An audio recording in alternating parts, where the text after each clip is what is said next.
Miarabantsika rehetra amin'ny anaran'i Jesosy ilay tompon'izao rehetra izao ny zava-doza indrindra amin'ny asa fanompoana. Izay indray havana no lohatenin'ity vidéo manaraka ity. Marobe no atao hoe asa fanompoana fa izay ho resahantsika eto aloha dia ny asa fanompoana n'Andriamanitra eo anivon'ny fiangonana. Angamba mety hoe mpitarika, na mpitaiza, na mpanabe, na mpiandraikitra, na birao, eny anivon'ny sampana, na komity, na vomiera isan-karazany ao anatin'ny fiangonana ianao. Nefa koa mety hoe mpiandry, na katekista, na mpitoroteny, na diakona, na toy izany.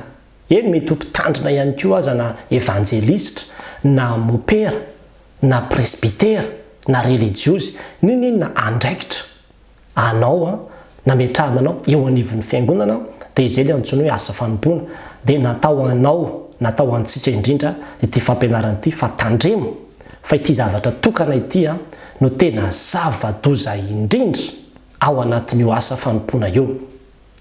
Nisy mpampianatra anay izay nampianatra anay tany amin'ny toeram-panomanana ho mpitandrina dia ity fampianarana ity no anisan'izay dataony ary tadidiko mandrakariva ilay izy satria dia izy manao hoe ny danger ozy amin'ny asa fanompoana mahampitandrina anareo dia tsy rehetra zany ilay tsy danger hoe raha misy ny mpanenjika tsy zava-doza zany.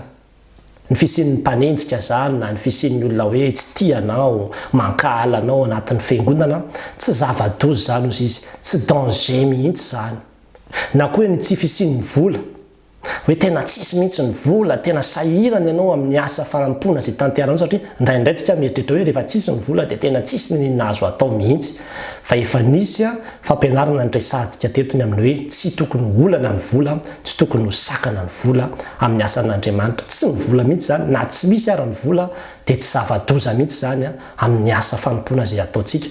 Dia ohatrany koa hoe ny tsy fisian'ny fitaovana na hoe tsy fahampian'ny fitaovana entina manatanteraka ny asa dia zany koa ry havana dia tsy zavatra hoe danger mihitsy zany. Na koa ny fisian'ny tsy fahasalamana na ny aretina mitaiza mety mahazo an'ilay mpanompon'Andriamanitra, mety izy koa zany. Na hoe ny fahavitsian'ny mpivavaka, ny alavitra ilay toerana izay anatanteranao ny asa, ny asarotro ny zavatra samy hafa any amin'ilay toerana izay atrehanao any, zany rehetrarehetra zany dia tsy misy zava-doza daholo fa zavatra izay normal mihitsy, ara-dalàna mihitsy zany eo anatrehan'ireo asa fanompoana ireo satria efa nampitandrina antsika sy nampiomana antsika ny amin'izany ny tompo hoe ho alan'ny olona rehetra ianareo no ny anarako, izay rehetra te hivelona amin'ny toe-panaraka an'Andriamanitra dia tsy maintsy ho enjehina sy ny toy izany. Maro be. Ka zany rehetrarehetra zany dia tsy zava-doza daholo fa omeko amin'izay ary ilay izy hoe inona ity ilay hoe zava-doza ity dia tsy ny oravana fa ny fahatokisan-tena. Zany hoe tsy mino fa miaraka aminao Andriamanitra. Zany hoe ilay tsy finoana zany, zay zany ny tena zava-doza, hoe tsy mino ianao fa miaraka aminao Andriamanitra. Ary zava-dehibe zany hoe fahatsapana hoe miaraka aminao zany Andriamanitra satria n'Andromanina toko 9 zao dia efa nilaza izy manao hoe raha Andriamanitra no momba antsika, iza no ahatohitra antsika. Zany hoe raha ohatra zany ilay mpitondra na ilay mpitarika na ilay mpiandraikitra ka mino izy fa momba azy Andriamanitra na eo aza ny fahavalo hoe dia azo ny antoka fa Andriamanitra miady fa izy koa sangina, na eo aza ny aretina sy ny tsy fisiana dia azo ny antoka fa Andriamanitra no matsy, Andriamanitra ny mpanasitrana. Na eo aza ny olana samihafa izay atrehana rehefa mino izy fa eo Andriamanitra miaraka aminy, zany hoe tsy matoky tena manao ilay zavatra hoe ho amin'ny herin'ny tenany fa mino izy hoe Andriamanitra ny manoana, Andriamanitra miaraka amiko eto, Andriamanitra mpanolo-tsaina, miankina amin'Andriamanitra, dia izay no zava-dehibe indrindra. Ary io hoe fomba an'Andriamanitra io dia jany saika nylazany an'izany daholo ny mpanompony rehetra izay lirahany. Manomboka any amin'ny Genesis tsika dia efa mahita, ohatra zao ny Genesis toko 7:20 dia niteny izy tamin'ny Jakoba rehefa tany mpanotsorana taminao indro izao izy momba anao ka hiaro anao amin'izay lalan-kalehanao rehetra ary ampodinao indray ho amin'ity tany ity.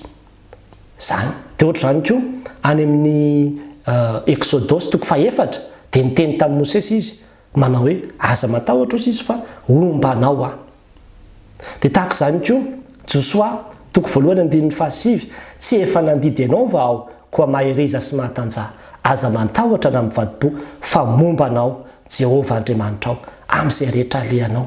Isaia, aza matahotra ianao fa momba anao ao ary aza mierikerika foana fa izao no Andriamanitra ao.